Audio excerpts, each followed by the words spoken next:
So tonight I am thrilled to be introducing Esmé Weijun Wang for her book of essays, The Collected Schizophrenias. Her essays unfold a series of complex and personal experiences with schizoaffective disorder that balances rigorous research with intimate self-reflection. From the medical community to higher education to Asian American and immigrant households, her writing also cuts into the different ways societal systems understand or misunderstand individuals living with mental illness. Esmé Weijun Wang is also the author of The Border of Paradise, a darkly evocative novel similarly exploring the impact of mental illness in a family through multiple perspectives and across generations. The Border of Paradise was named one of NPR's best books in 2016. Speaking of NPR, Esmé Weijun Wang today is joined in conversation with Kat Chow, a reporter for NPR's Code Switch, a podcast about race and culture and its myriad of overlapping influences in society. Kat Chow is currently working on her first book titled As Deep as the Ocean, a memoir that grapples with her questions about grief, race, and identity following her mother's death at a young age. So without further delay, please give them a warm welcome to Esmé Weijun Wang and Kat Chow.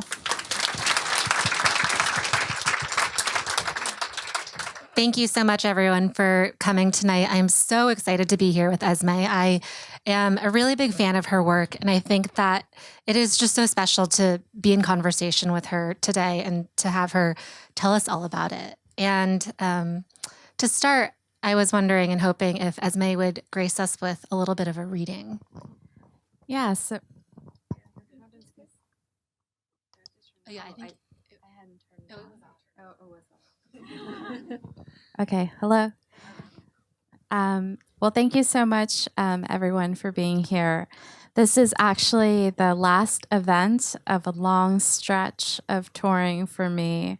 The last event of my East Coast leg of touring. So I am exhausted and ready to go home and see my dog and my husband. But I am very grateful that you all are here, and I feel very grateful to have you all come out and see this event. So I'm going to be reading from 3 short parts of the Collected Schizophrenias. The first part is from the very beginning of the book, from an essay called Diagnosis. Schizophrenia terrifies. It is the archetypal disorder of lunacy. Craziness scares us because we are creatures who long for structure and sense. We divide the interminable days into years, months, and weeks. We hope for ways to corral and control bad fortune, illness, unhappiness, discomfort, and death, all inevitable outcomes that we pretend are anything but. And still, the fight against entropy seems wildly futile in the face of schizophrenia, which shirks reality in favor of its own internal logic. People speak of schizophrenics as though they were dead without being dead, gone in the eyes of those around them. Schizophrenics are victims of the Russian word gibel, which is synonymous with doom and catastrophe, not necessarily death nor suicide, but a ruinous cessation of existence. We deteriorate in a way that is painful for others. Psychoanalyst Christopher Bollas defines schizophrenic presence as the psychodynamic experience of being with a schizophrenic who has seemingly crossed over from the human world to the non-human environment, because other human catastrophes can bear the weight of human narrative, war, kidnapping, death, but schizophrenia's built-in chaos resists sense. Both Gibel and schizophrenic presence address the suffering of those who are adjacent to the one who is suffering in the first place. Because the schizophrenic does suffer. I have been psychically lost in a pitch-dark room. There is the ground, which may be nowhere other than immediately below my own numbed feet. Those foot-shaped anchors are the only trustworthy landmarks. If I make a wrong move, I'll have to face the gruesome consequence. In this bleak abyss, the key is to not be afraid because fear, though inevitable, only compounds the awful feeling of being lost. According to the National Institute of Mental Health, NIMH, schizophrenia afflicts 1.1% of the American adult population. The number grows when considering the full psychotic spectrum, also known as the schizophrenias. 0.3% of the American population are diagnosed with schizoaffective disorder. 3.9% are diagnosed with schizotypal personality disorder. I am aware of the implications of the word afflicts, which supports a neurotypical bias, but I also believe in the suffering of people diagnosed with the schizophrenias in our tormenting minds.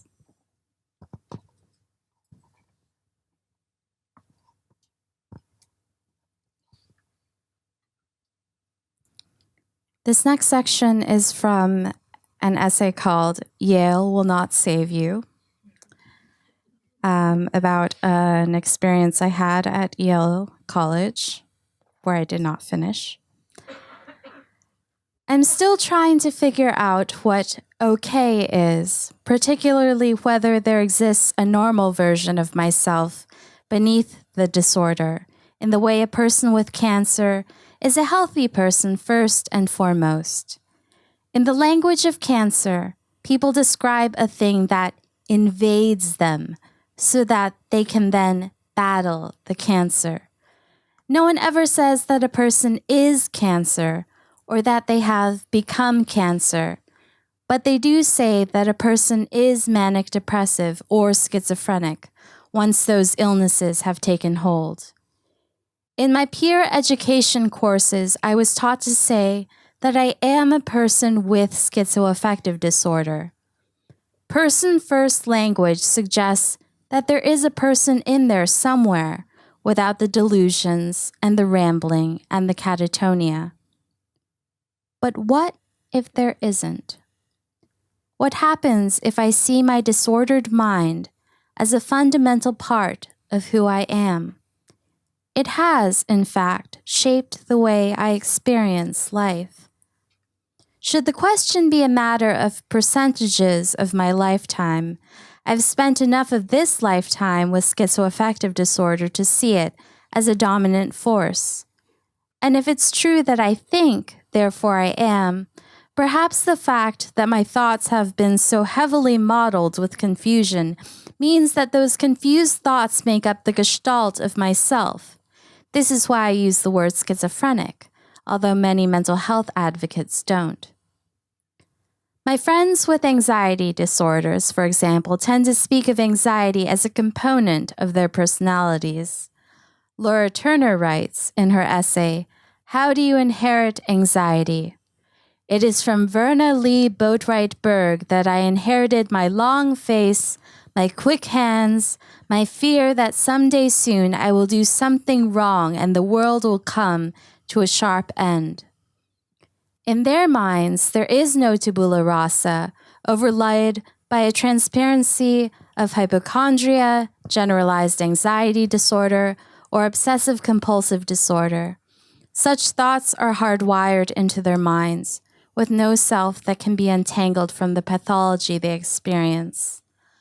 Another friend's obsessive-compulsive disorder has calmed significantly since she began taking Prozac, but she continues to be most comfortable when things are tidy, even though her tidiness is no longer disruptive. She still washes her hands more thoroughly than anyone I know. There might be something comforting about the notion that there is, deep down, an impeccable self without disorder, and that if I try hard enough, I can reach that unblemished self. But there may be no impeccable self to reach, and if I continue to struggle toward one, I might go mad in the pursuit.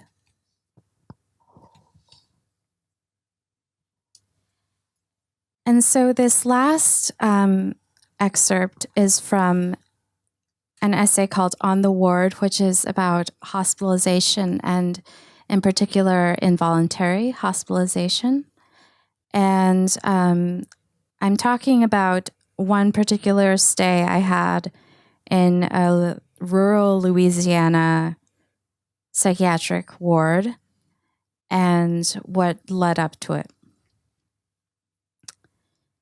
Things had gone wrong prior to that stay during the time I spent alone in the Metairie hotel room. I'd had problems with hotel rooms that year. Once, C took me with him to Reno on a business trip and left me in our room while he attended a conference. In his absence, a wild fear came over me.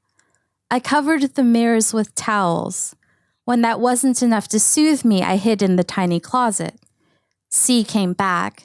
He saw the towels on the mirrors and he began to call my name. Eventually, he tried to open the closet door where I was still hiding and I emitted a small scream. "Don't open the door," I whimpered. Recounting this anecdote without providing a porthole to my inner workings makes it sound like a prototypical tale of a lunatic, and I don't dispute that I was insane in Reno. I did, however, possess insight into my own situation. I'd brought my laptop into the closet with me and was coherently messaging a friend about how I'd wound up there. I'd covered the mirrors because the sight of my own face terrified me. No story accompanied the fear, no hallucinations about torn and rotting flesh, no delusions about losing my soul to the reflection. As was the case months later in Louisiana, I was overwhelmed with a sense of free-floating terror that spread like blood and congealed around vulnerable targets such as my face, the patterns in the carpet and on the bedspread, the view of dry and dusty Reno from our window. The only tenable solution was to fold myself into a small, dark place, the closet. Typing on my laptop, I tried to explain to my friend what was happening. Perhaps I was attempting to provide evidence for my side of the story, or trying to make sense of a situation that was confusing even to me, using tools that I found acceptable. The small chat window was not frightening in the same way that a face-to-face interaction would have been. "C just came back," I typed. "I'm scared." Eventually, I emerged. I was calmer, but fragile. The smallest pressure would crush me. We had no warnings of what those pressures were. When we returned to San Francisco, I went back to work. From 10 a.m. to 6 p.m., Monday through Friday, I went to stand-up meetings and gave presentations and sat at my computer and covertly swigged from the liquor in the office pantry. I did my job. I said nothing about the horror show that was still sinking its teeth into me. Sometimes I saw things darting here and there, but I ignored them. I considered myself lucky to have hallucinations that I could ignore. My psychotic symptoms were barely under control, but C and I had an upcoming trip to his parents' home in New Orleans. We discussed canceling and staying in San Francisco.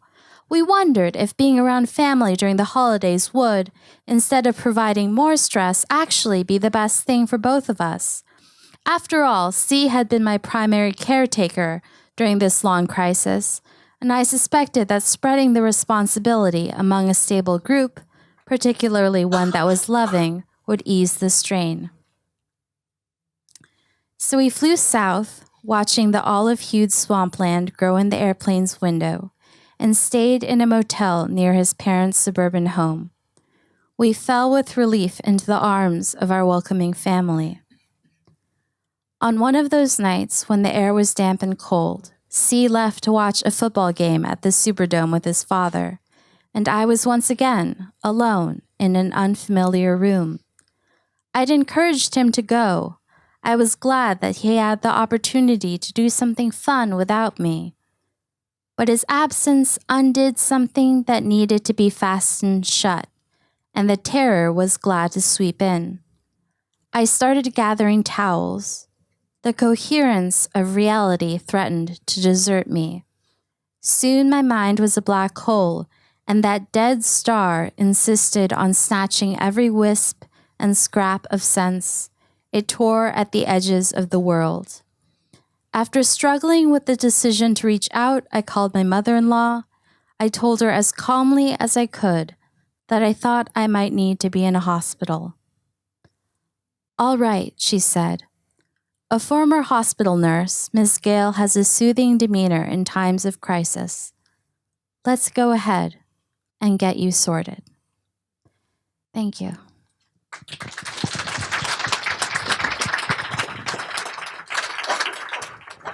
Thank you so much for that. I think each of those three passages really show why so many people have been drawn to reading your book.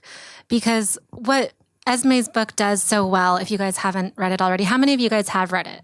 Raise your hand. Okay, that's actually a really great number of you. If any of you guys have questions, there should be some note cards floating around, so feel free to write them. And the Politics and Prose staff might give them to me so that we can ask them at the end to Esmé. But I think those three examples do a really wonderful job at illustrating the range of essays that Esmé has kind of collected in her book. And that includes just this sense of urgency that I think she executed incredibly well. Esmé, my first question for you is, what made you want to start writing this book? Can you bring us back to the exact moment when you thought, this is something that I have to work on right now before anything else? And was there a moment? This was very much a book that almost did not happen. So I never thought of myself as someone who was particularly interested in writing nonfiction. I studied fiction at my MFA at the University of Michigan. I took exactly one nonfiction class, and I did not think that I was particularly any good at that nonfiction class. My thesis was a part of my first novel, The Border of Paradise. And so much of my time was spent writing that book and trying to find a home for that book once that book was finished. Mm-hmm. The only problem was it was very hard to find a home for that book. And so that book ended up being rejected 41 times. And while my agent at the time and I were trying over and over again to find a home for that book, a number of things happened. So first of all, I was experiencing some of the worst psychosis of my life. So that was around 2013. I had a psychotic episode of about 10 months, and I also experienced a very severe form of delusion or psychosis called Cotard's delusion. So that happened. And I also felt like I could not work on another novel until something happened with that first novel. Mm-hmm. It didn't really feel like a book that I could just put in a drawer and work on something else, even though my agent kept telling me, maybe you can work on something new and then we can try to sell this first book, once you have the second book. It just didn't feel like that kind of book. And so I was going through this Cotard's delusion, and if you haven't read the book, there's an essay in the book called Perdition Days, and that was one of the first essays that I wrote in that book. Perdition Days is about the experience of Cotard's delusion, which is a very rare delusion in which the person who experiences it believes that they are dead. And in my experience, or the way that I experienced it, I believed that I was dead. And in particular, I believed that I was experiencing a very horrible form of hell or perdition. And so in trying to survive that experience, which was awful, I tried to write my way through the story. And so I started to write nonfiction as a way of kind of getting through that. And so that was one of the first essays. Mm. And the book kept the first book kept not selling. So I kept writing more essays. And coping mechanism. Yeah. And I through writing more essays, I started to write essays that were a little bit less memoiristic. I learned to interview and to do more research and to do more reporting. And so that's where essays like Toward a Pathology of the Possessed came. And so I started to have these essays, and they were all about the same thing. They were all about this relatively new diagnosis I had of schizoaffective disorder. That was basically all the nonfiction I wanted to write about. And so I went to my then agent and said, I have these essays and this, and I was wondering, if we could try and sell this as an essay collection. Anyway, so my agent at the time was not interested. It took a while, and I went back to that agent a number of times and kept asking because I kept accumulating more essays. And also, people were expressing interest in the essays. Mm-hmm. Perdition Days, in particular, even though it was the first one that was published, got a lot of attention. Like MIT and like all these other places were really interested in Perdition Days. And even like NBC Universal tried to option it as like a TV show. I did not know that. Yeah. Wow. And so finally my agent was like, no, I really, I asked a number of times, and finally my agent was like, no, I really think you should work on this other thing. So at that time, the Border of Paradise had found a home, and I was working on like the publicity for that. And around that time, I also noticed that the Grey Wolf Nonfiction Prize was opening their doors for submission. And so I thought, okay, well, if nothing is going to happen with this book of essays, I might as well submit these essays to the Grey Wolf Nonfiction Prize. And if they don't take it, then I'll just leave it alone.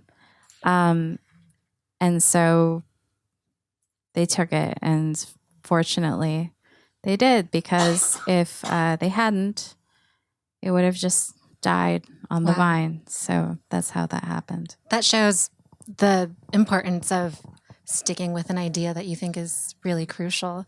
You mentioned the phrase that, as you were writing these essays, you were writing through the story.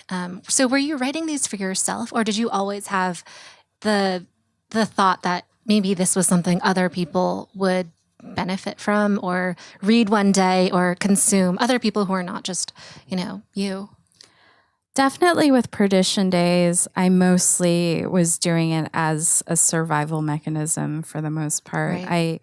I felt like it was a way to help cohere this world that I was really losing control of. The sense of reality that I was losing could in some ways be held together by writing.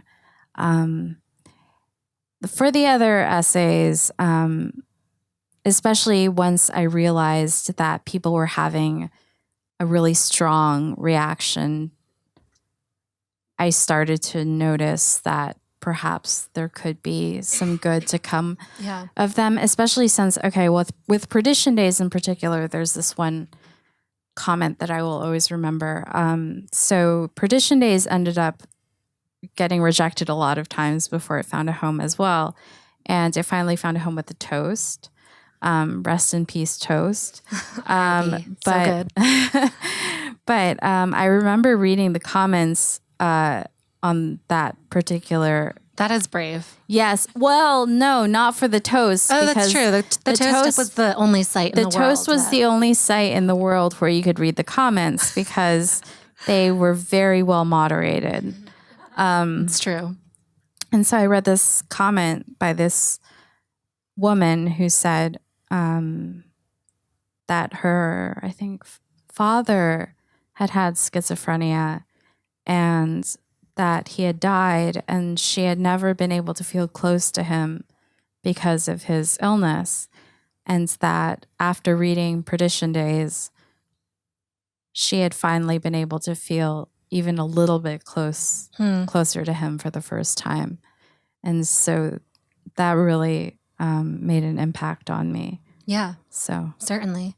And as you were writing this collection, what else were you reading at the time? Like, were you reading these books about chronic illness and chronic mental illness and thinking, there are so many holes in what is out there now, and I'm going to fill this hole? Or was there just, something that you were aiming for or hoping to achieve and pull off?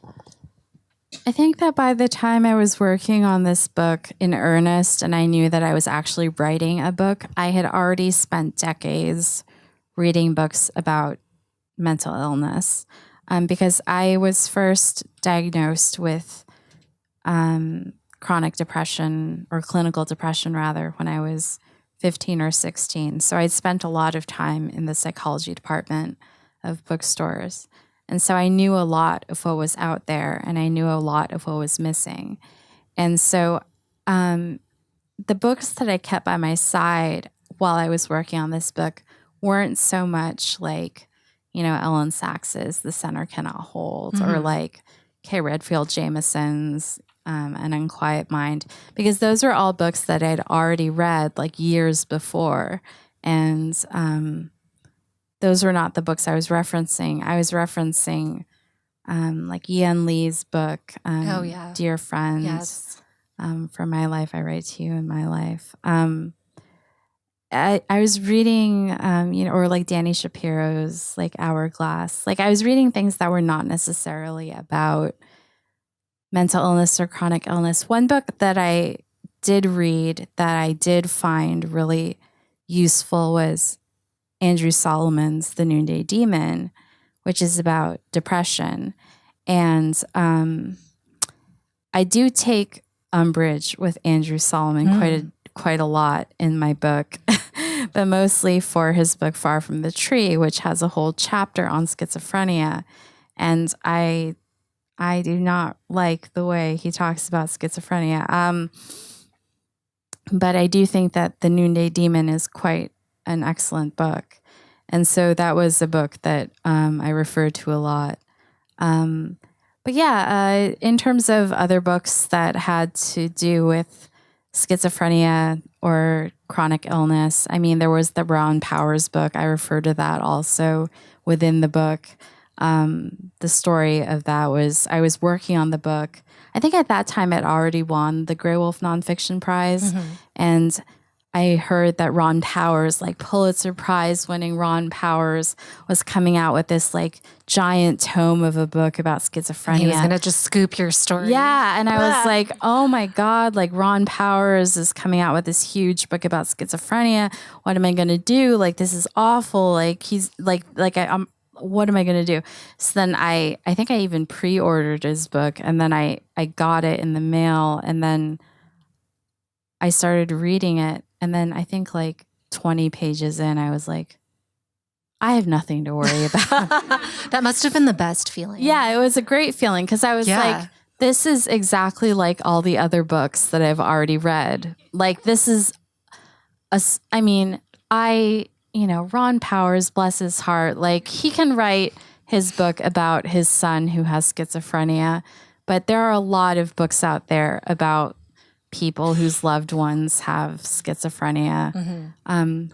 What I was trying to do was to write a book from a different perspective. Yeah, certainly. So you talked a little bit about how when you were starting off with this process, you did not think of yourself as this nonfiction writer. You were, in the middle of writing your novel. You went to your MFA program at Michigan for fiction, not really nonfiction. And I was wondering, throughout your process, did your relationship to like truth and fact shift at all? And I mean that in the sense because I'm working on a book right now, and I'm trained as a journalist. And what I'm discovering is, in asking all of these people who are a part of my life to comment on the same thing, where we all have such subjective memories of what happened on, the same event, no one has a singular like there is no singular perspective. And for the sake of just writing the damn story, it makes it really hard. And did your ideas about, I guess, what was true and then also what was the story you were trying to tell shift? I mean, there's obviously your reporting, which cannot, there's like objective truth to your reporting in a way, but everything else. I have a little bit of a different way of approaching that question, which is I didn't so much question truth as I was writing about the kind of memoiristic aspects of my book or the personal aspects or things that had to do with my family. But what I did what I had to come to grips with was the idea of like having answers to things. And I think this is especially something that I've run up against, in interviews and when people ask me questions in public venues like this. Yeah. Or, they'll say, so what do you think about involuntary hospitalization? Or my husband sent me a message recently that was like, oh, well, you write about involuntary hospitalization and involuntary treatment at length in your books. So you might want to know that there's this new law that they're trying to pass in California that's trying to extend Laura's law, which I also write about in my book. So people might try to ask you about it, and you might be seen as kind of an expert and stuff like that. And to be honest, all of that kind of horrifies me because I don't see myself as an expert on anything. I think if anything, the more I wrote about all of these things, the way that higher education institutions treat students with severe mental illness, involuntary hospitalization, involuntary treatment, all of these things, the way NAMI treats families and the way NAMI treats people living with mental illness. All of these things that I bring up and ask questions about, like, I don't bring them up because I have these answers to them. I bring them up because I have a lot of questions. Right. And so I think what I am kind of presenting to the reader in the end is, look, I have all of these questions that I want you to think about, and maybe you can talk to, people you care about in your life, and maybe you can think more about these kinds of things. Right. When it comes to, say, public policy, or, whether or not, I mean, they've already decided this, but like whether or not the Golden Gate Bridge puts a net, like a safety net below, a suicide net below the Golden Gate Bridge. Yeah. Like stuff like that, Like you've done a lot of work in reporting in your book. So it's almost, I think it makes sense to ask readers and people you encounter to also have that same level of introspection too. One of the things that you come back to a lot in this slew of essays is this idea of ambition, where you write about it in, this way where you admit that you have it, but you're also trying to reconcile ambition with reality in this way. And there was this quote that I found where you said, something that I've thought a lot of, especially during the years that I became more ill, has been how frustrating it is to have been raised to believe that my work ethic is one of the best things about me. You do not get nearly as many accolades for just being a person as you do for being a person who does things. And that really resonated with me because, I think as an Asian American and Chinese American and the daughter of immigrants, there's just so much pressure to do. And I think ambition is just really difficult to talk about and to kind of wrap your head around. Why was it so important for you to share that and to have that be a really pivotal theme in your essays? I think it ended up being a really pivotal theme in my essays because it is such a pivotal theme in my life. Yeah. And ends up becoming incredibly intertwined when I think about illness and how and what role illness plays in my life, whether that's mental illness or the physical illnesses that I've developed in more recent years. It's really something.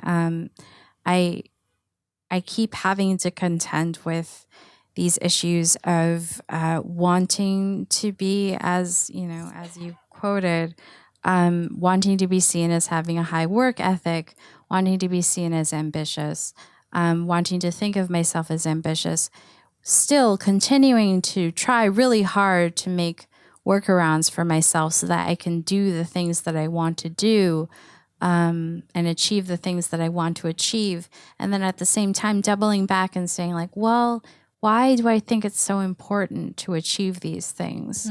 And questioning my own motivations. Certainly.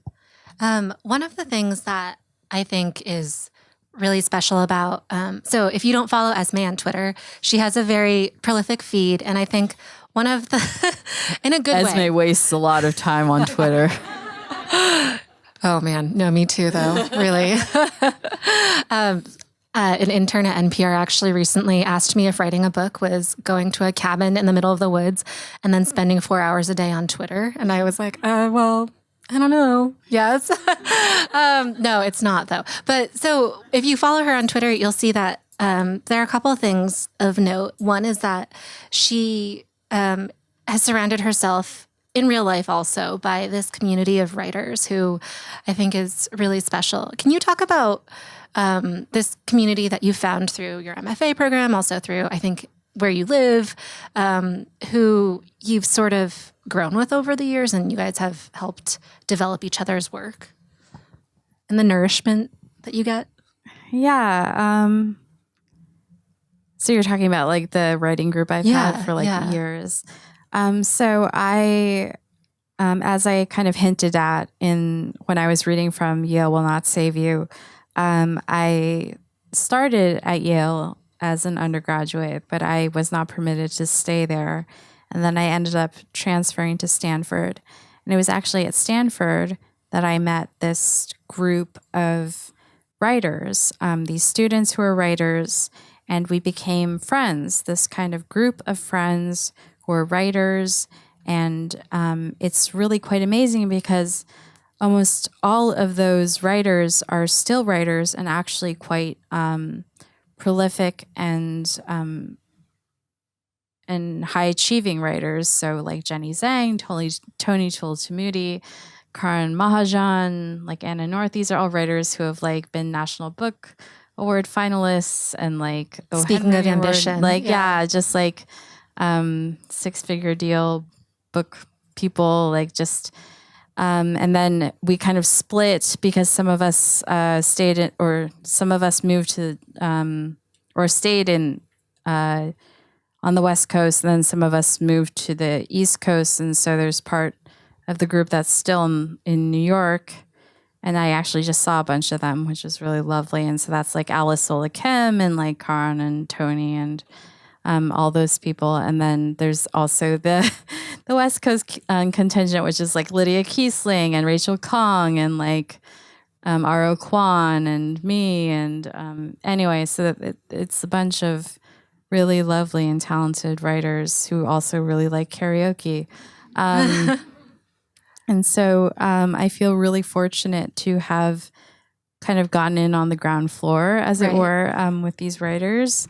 And that community is really important to me.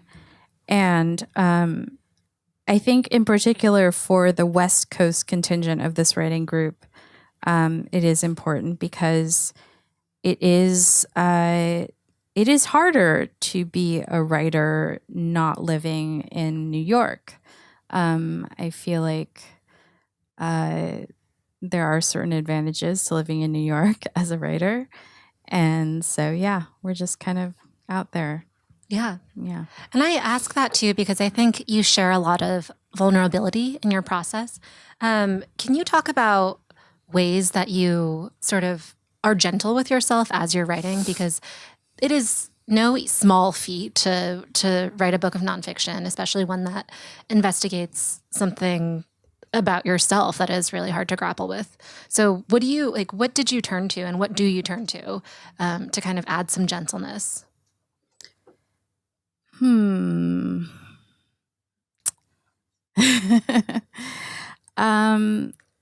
Something that I figured out when I started getting sick.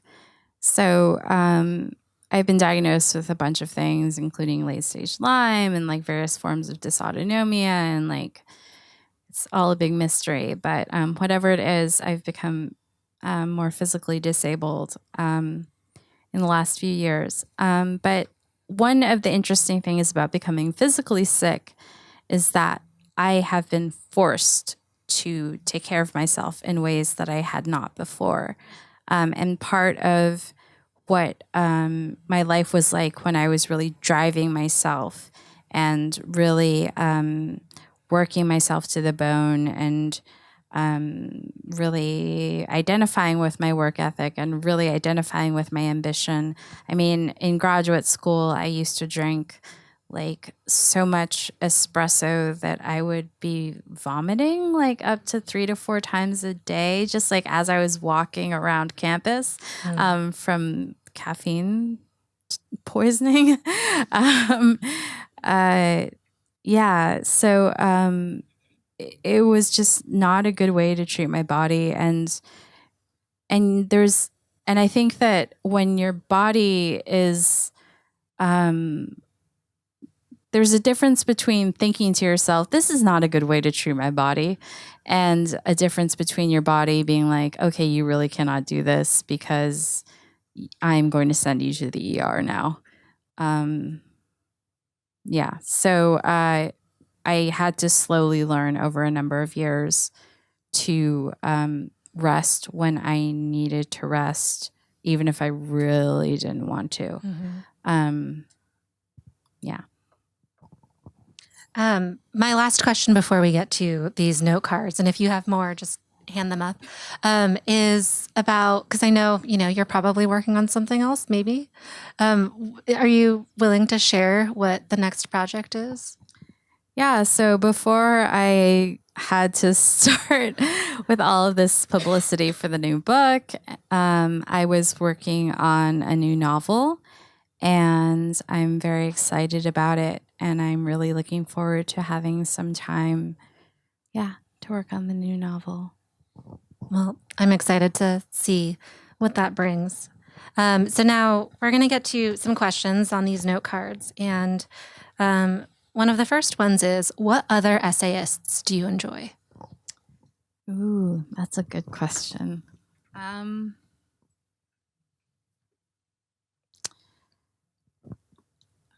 I think that this is unfortunately a side effect of my being on social media so much, but it often comes to pass that I don't like read books of essay collections and just kind of devour them, but I often just kind of pick up essays here and there as I kind of pass by them on the internet, Yeah. And so I don't really have favorite essayists, I don't think. Just off the top of my head, I just read T. Kira Madden's essay, which is an excerpt from Long Live the Tribe her of... forthcoming book, Yeah. Long Live the Tribe of Fatherless Girls. And the essay is called The Greeter. And it was one of the best things I read this year. It is really good. It's published. It's a great book. It's published in The Sun, and it's also available online. So that's just one thing I can think of off the top of my head. But really, like, I just am floored by essays all the time, and I often just bookmark them. So I just have like a huge folder of bookmarks of essays, and then I just go back and go through them. I do that for instead of inspiration. writing. Yeah. Yeah. I'm like, oh, this person has a new essay. Brian Washington in the New York. Oh, that's a great essay about Korean food. Yeah. No, I totally feel that. So this is another question. Let's see. How does writing about illness/disability change when you write fiction versus nonfiction? So when I started to write The Border of Paradise, I never imagined that I would actually write nonfiction. So one of my big goals in writing The Border of Paradise was to be able to convey mental illness in a way that I had never seen before in any form of fiction. And so there are these passages in that book where I really try to get across the very visceral sense of, say, experiencing a hallucination or having these kind of senses of body dysmorphia or suicidality. And I did that because I didn't think I was going to be doing it in nonfiction. So I often kind of recreated in some ways that same type of thing in my nonfiction. But at the same time, I think there are some things that you can only do in fiction. And so I still really value what I was able to do in the fiction. Can you talk a little bit about your writing process and what a typical day for you looks like? If there is a typical day, because I know that there's not always. A typical day really varies depending on how I'm feeling in terms of just like my body, like how much pain I'm having or how much fatigue. For the most part, though, the most important part about how I work has to do with this workaround that I developed after I started getting sick, which is mostly working on my phone. So I wrote almost all of the Collected Schizophrenias either on my iPhone or on an iPad mini, just like tapping on like the drafts app because it's very hard for me to sit and write on a laptop the way I used to. So I actually don't really use my laptop very much anymore. And it's funny because I just did an event at the Wing yesterday, but I'm also a member at the Wing in San Francisco. And sometimes I'll go and work there, but I usually just lie on the couch and tap on my phone. But I feel like I look like I'm just texting people or like, or just, playing, I don't know, Candy Crush right. or something like that. But no, I'm actually working. It's not the two dots. Here's a question from someone who has really nice handwriting. Carl Jung told Sam Beckett during his worst time that, quote, the fragments of his life could be knit together. So Sam set to work, and he got a lot of help, especially from Susanna, his lover, who pushed hard. How hard should friends and family push?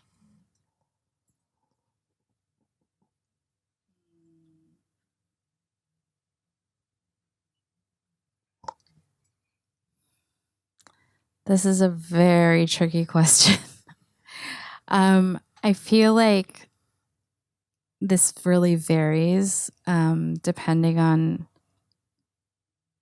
who the person is and in what state they're in and what the relationship is with the family. There's so many variables here. Right.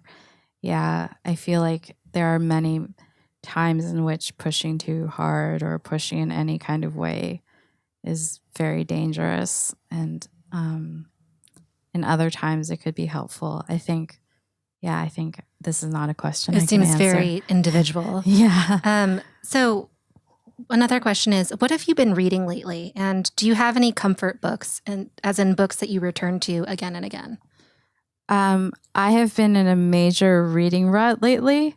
I have a lot of books that, a lot of galleys actually, that I'm supposed to be reading for blurbing. And I was supposed to bring them on this trip, but I did not. But in terms of books that I read over and over again for comfort, I definitely do. I would say that Marilyn Robinson's Gilead and Home are two of my greatest comfort books. There is no, I don't think there's a single time I have read the end of Home. I think the last like 3 pages without just sobbing, just like becoming a sobbing mess. I think like people like to say that Lolita is fairly problematic at this point, but that is also a book that I love. Just I think the language is so beautiful. I haven't gone back to that one in a while. Gosh, there's so many. I'm really running into a wall. I think like Anna Karenina is like one of the books that stunned me so much when I first read it, because I did not realize that a writer could get into the psychology of their characters so profoundly. And so that's something that really, yeah. Yeah. So your book has been out for a few weeks now, and it's, you know, I feel like I've seen a lot of different wonderful reviews and write-ups and interviews with you. Is there anything that you learned about yourself in the process of going on tour and having to talk a lot about your work that surprised you?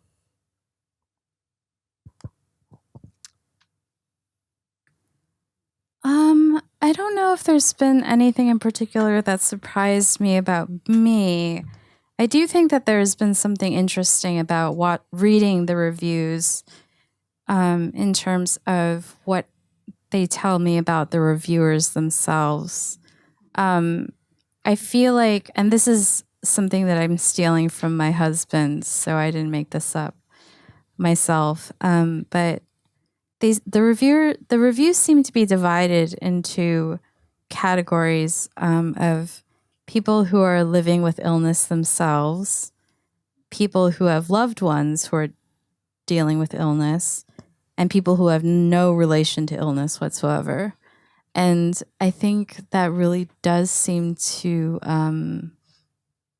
shade the way the reviews are written. It's interesting. Yeah. But in terms of things I've learned about myself, not that I can think of off the top of my head.